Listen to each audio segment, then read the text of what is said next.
Teman-teman pernah nggak sih nonton film dan langsung ngerti maksudnya, padahal nggak ada yang ngejelasin?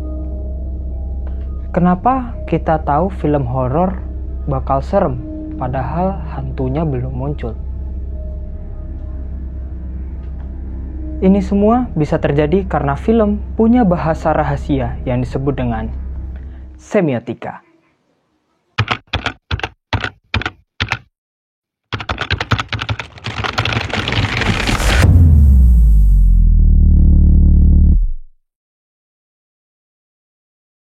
Slide 1, scene 1, shot 1, take 1, soft stick. Hai, saya Alfred Heri Wahidiliono. Pada kesempatan kali ini, kita akan membahas tentang semiotika. Apa itu semiotika? Semiotika adalah ilmu tentang tanda dan makna. Bagaimana tanda-tanda saling berhubungan sehingga membentuk makna, dan bagaimana tanda itu dimaknai sehingga menimbulkan sebuah makna. Semua yang kita lihat dan dengar di film itu punya makna, baik itu disadari maupun gak disadari. Dalam semiotika ada dua teori utama. Yang pertama ada dari Ferdinand de Saussure, yang membagi tanda menjadi dua. Yang pertama adalah signifier, yang kedua adalah signified. Signifier adalah makna yang terlihat, misalnya emoji ini.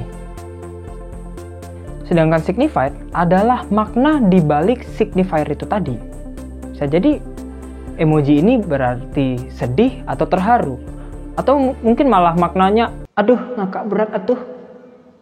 Yang kedua adalah teori dari Charles Peirce, yang membagi tanda menjadi tiga, yaitu ikon, indeks, dan simbol. Ikon adalah tanda yang memiliki makna langsung. Misalnya ada foto kucing, yang berarti itu kucing asli.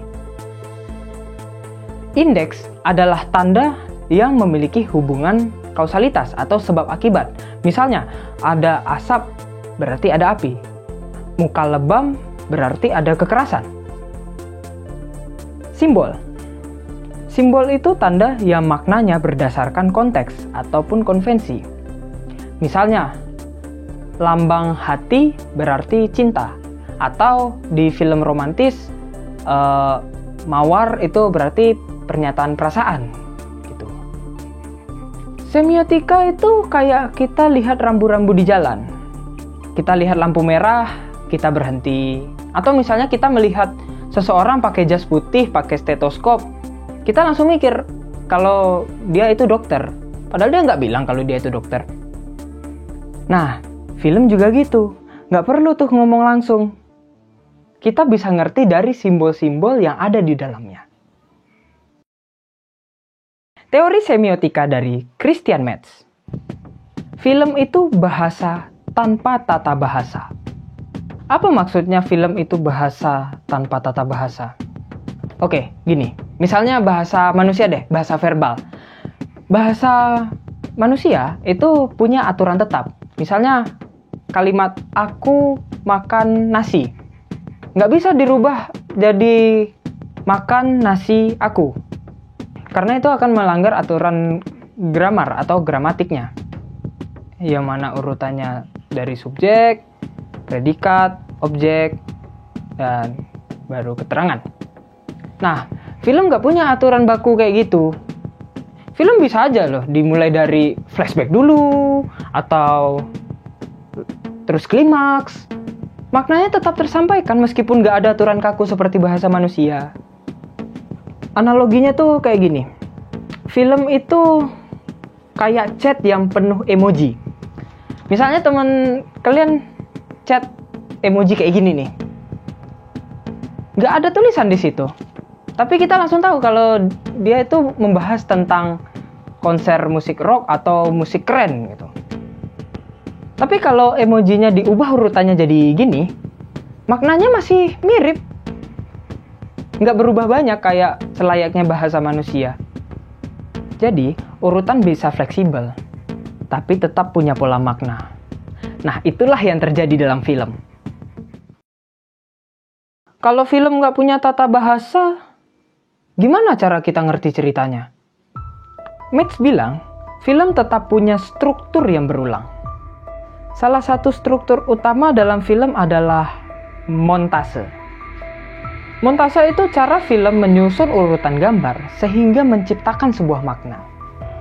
Karena film nggak bisa pakai kalimat selayaknya bahasa manusia, film menggunakan urutan gambar atau montase untuk menyampaikan makna itu. Film menggunakan urutan gambar atau montase untuk menyampaikan ceritanya.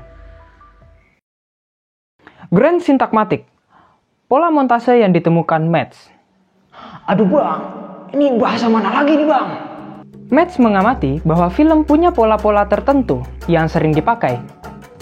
Dia lalu mengembangkan konsep Grand Syntagmatic untuk mengklasifikasikan pola montase tersebut. Dua contoh utama dalam film naratif. Yang pertama ada montase paralel. Mungkin teman-teman udah familiar ya dengan teknik editing cross-cutting atau parallel editing atau intercut editing gitu.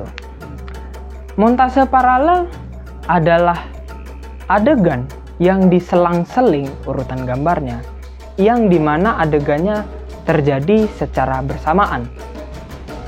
Misalnya adegan siswa yang berlari dari rumahnya pergi ke sekolah, terus di cross-cutting dengan adegan pelajaran di kelas yang sudah dimulai. Yang kedua adalah montase alternatif, yang dimana dua adegan kontras ditampilkan secara berurutan untuk menciptakan efek dramatis.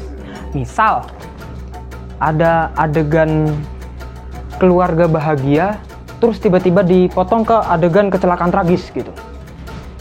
Nah, gitu. Jadi kesimpulannya, karena film nggak bisa pakai kalimat yang seperti pada bahasa manusia, film menggunakan pola visual seperti montase untuk menyampaikan cerita dan membangun makna.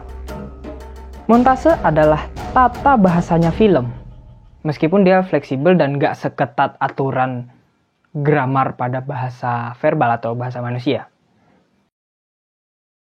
Perbandingan Metz dengan teori semiotika lainnya dalam analisis film. Jujur aja, pasti teman-teman nyampe sini udah bosan nih dengarnya. Ngaku aja, nggak apa-apa. Teori yang pertama ada dari Roland Barthes. Ya, Bapak Barthes mengklasifikasi makna menjadi dua, yaitu makna denotasi dan makna konotasi. Mungkin teman-teman nggak berasa asing nih dengarnya. Konotasi dan denotasi nih, mungkin teman-teman pernah dengar di pelajaran bahasa di bangku sekolah. Denotasi itu makna langsung, sedangkan konotasi itu makna tambahan. Contohnya gini, lihat orang pakai jas hitam, makna denotasinya itu, oh dia lagi pakai pakaian formal. Tapi kalau kita lihat dia ada di pemakaman, dia akan menimbulkan makna konotasi, yang bermakna dia sedang berkabung. Teori yang kedua dari Umberto Eco. Kata beliau ada dua jenis makna yang bisa dipahami secara berbeda. Yang pertama ada kode tertutup. Kode tertutup itu film yang maknanya jelas. Misalnya Titanic. Di situ kita udah tahu jelas bahwa ceritanya tentang cinta dan tragedi. Yang kedua itu teori terbuka, yaitu film yang bisa ditafsirkan secara bebas. Seperti film Inception yang sampai sekarang endingnya masih diperdebatkan. Biar nggak sulit, bisa dianalogikan tuh seperti ini. Kode tertutup itu kayak soal matematika yang jawabannya jelas dan cuma satu. Sedangkan kode terbuka itu seperti puisi yang bisa dipahami berbeda-beda tergantung orangnya. Tergantung orangnya. Teori yang ketiga dari Charles Peirce. Oke, kita udah bahas beliau di awal video ya.